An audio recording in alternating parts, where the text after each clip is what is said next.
Hello and welcome back to my channel. This is Sandra Ferrari with Real Estate Investing. And thank you so much for tuning in today. I am so excited to be with you. And if you are new to my channel, I welcome you as well.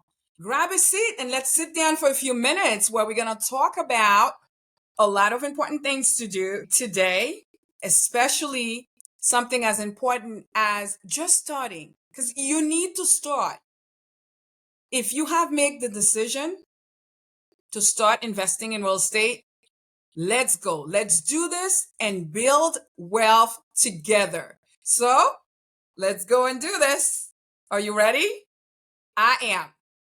So what I wanted to talk to you about today is a couple of things you need to keep in mind. I want you to touch upon three major areas when you're about to start to invest. First of all, you may say, I don't know where to invest. That's all right. Why don't you start with an area that you're familiar with? An area that you know. It could even be your own, what the expert call your backyard. Let's say you live in Pittsburgh. You want to start. Look at properties there. Why not? Start talking to brokers. Do your own research. You could go online. There are various vehicles you can use. Do your research online and see what's going on in that area, especially if it's in your own backyard. What if there's something near you? It's just that you got to start. Don't just say, I want to start, but I don't know where. Your own area, don't discount that. That's very valuable because you may even ask a friend to drive with you or your husband, your wife to go along with you. At least you know you're not alone. You could start looking at properties, pass by them. Even if you're walking, you can see what's going on in the area. Also, let's say even if it's not even your own area, if it's somewhere else you've been to, you're like, oh, this looks like a good area. Maybe I could invest because that's a high rental area. And if you have anyone that you know in that area, you can ask them to take a look. You can even engage the help of a broker. So don't just sit there and hope that something's going to come to you. Start taking action just by looking at familiar area, like your own area, or somewhere near you. Let's say you live in one county. You could go to another county and look at properties if you find out that's where there's a great rental market. You can just study it, do your own research. You never know. You might end up having a property there because you have done your research, you have taken action, you're looking into this to build your wealth and to provide even more for your family. So don't dismiss this idea. And the second area that I wanted to touch upon today is the rental market, along as some trend that's going on. The next option that I'm talking about is looking into Zillow. There are certain vehicles you can use. There's Zillow, there's Trillia, there's Redfin. Go onto those properties. Look at what's being sold. Look at the price. Look at the area. That way you're doing your own research. You're learning about the area. I often do that. When I see a property that I'm interested in, I will go into Zillow. I will go into Trulia. Often enough, Trulia and Zillow, they sort of like mirror each other, but you can try Redfin. Look at the property because it gives you a lot of information that you can also find at the county website. So it's the same thing. You can either look through this or go to the county website if you have the address or you have some information. You could key it in, ask Google, you will encounter a lot of information. So do that because I found, although sometimes I don't really trust everything that I see. That's the type of person I am. I will do further research, but look at that, study it, take note. I do take note. I don't know how you do take note, but I often create an Excel sheet where I write on it, this is what I'm looking for. If there's something that I should be looking further into, if the area or the house that I'm looking at, is it a good fit for me. So realtor.com will give you how the market is doing, how many days the property's been on the market. You're going to hear about that type of word that they said, well, how many days on the market? The DOM. For instance, if somebody has put forth a property to be sold on the market, how long has it been sitting there? All of this is relevant because for your research to find out how long it takes to sell a property, how long it's been sitting there. Then you have Redfin that'll give you migration trends, so to speak, is how are people moving in the area? Are they moving away? All of those are valuable tools because do you want to move into an area where everyone's migrating elsewhere? No. So if you get a property, it might be cheap, but who's going to move there if there's no one to rent? So all of those are important factors that you need to take into account when you're looking for a property. Because I know you're serious, you're excited, you cannot wait to start, but all of those tips that I'm providing to you today are relevant. And through one vehicle, you could find another one.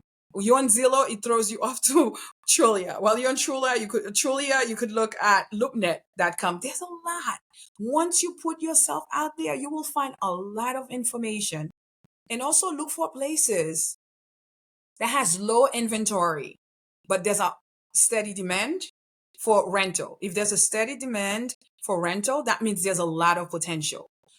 Because if there's not a lot of inventory and people are still asking to move into that area, you have hit a sweet spot. Sometimes that happens and sometimes it doesn't happen. So that's not something to keep you back. But by doing your research, your due diligence, you can find all this down. So just to recap, it's first, I mentioned about looking in familiar territory, like your own backyard, your county or the county next door. If it's a little bit further away, you have family or friends that live there, you can ask them to just look at the property on your behalf or even engage the help of a local broker to do that. You just obviously have to pay a little something because everyone has to live, right? Then the second point that I brought forth tonight was the market trend. By using Zillow to show you the value and the rent estimates, you could find out if this is the type of property you want to invest into. Realtor.com, Redfin, they talk about how the market is holding up, if there's a lot of people moving in or moving out, and how many days the property's been on the market. So the last tip that I wanted to talk to you about is cities or states that are landlord friendly. Let me tell you, where I live, it's tenant friendly. What that means is the state is more likely to work alongside of the tenants versus working with the landlord. I would suggest or strongly advise that you look for those areas. I'm not saying not to invest in an area that's not landlord friendly. If this is where you find your sweet spot, so be it. But always look for areas that have landlord friendly laws that will work with you, because there are certain times you can't, it takes so long to get someone out of your properties. And if you have a loan on the property and you have to pay that bank, they're not going to say, you can take a couple months to pay. It doesn't work that way. And you can't call them and say, Mr. Banker, can you give me 30 more days to pay? No. So that's why you have to look at that, because eviction process could be short or it could be very long. And if you don't have any reserves, how are you going to holding up? How are you going to be able to pay for that property? And you're going to be frustrated. You're going to say, I wish I've never started this. But if you prepare, like I always mentioned, you have to be organized from the very beginning by choosing the right area to invest in, because all of this plays an important role in your business in holding that property. Because if from the very beginning you're sitting pretty, so to speak, that means you're doing well. And another issue I wanted to bring forth is the landlord. When you choose a city that is landlord friendly, it gives you more leverage. What I mean by that, you could meet fewer restrictions on rent control and fewer restrictions on evictions. So you can check, there's a website I like to go on. It's Bigger Pockets. You probably heard of it, biggerpockets.com. You can look that up. as well as your local REIA, which I've mentioned before. If you belong to a real estate association, they will provide you more insights on how to hold up, where to get properties. They will even guide you depending on which REIA that you belong to. And you can speak with other members in that club that may direct and say, well, I would never go in this city or this state or this county because I've encountered this. Oh, no, that's the greatest county to go to. That's the best county to go to, because when I met with this situation, I was able to work it through, and it was very easy for me as a landlord. So that is why it's important to do your research. So the third one, as I just mentioned, is look for landlord-friendly city. Well, I could give you a bonus one. Why don't we just go for a fourth one, just a bonus? I remember in the very beginning when I started to invest, my mentor used to say one thing. He used to say the rent to price ratio, or the 1% rule. What is that? This rule helps you to determine if a property can generate enough rental income. Because the whole point is to make money, cash flow. Yes, cash flow is king. How could cash flow be king if you're not making anything?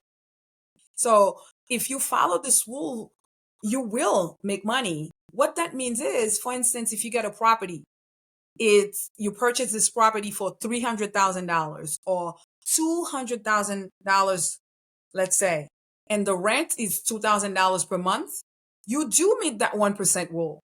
Or you buy it for $100,000 and you make $1,000 a month, you meet that threshold. So this is the type of thing, if you do your research, you can find out. And also, if you go, as I mentioned before, on Zillow or rentometer.com, they help you to compare how one area versus another area. So those things you can analyze and see if this best fit your strategy.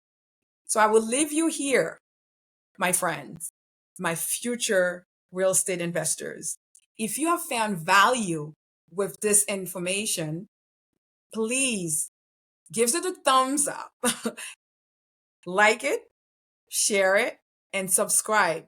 I cannot wait to see you at the next video. And thank you for being here with me today. Bye-bye.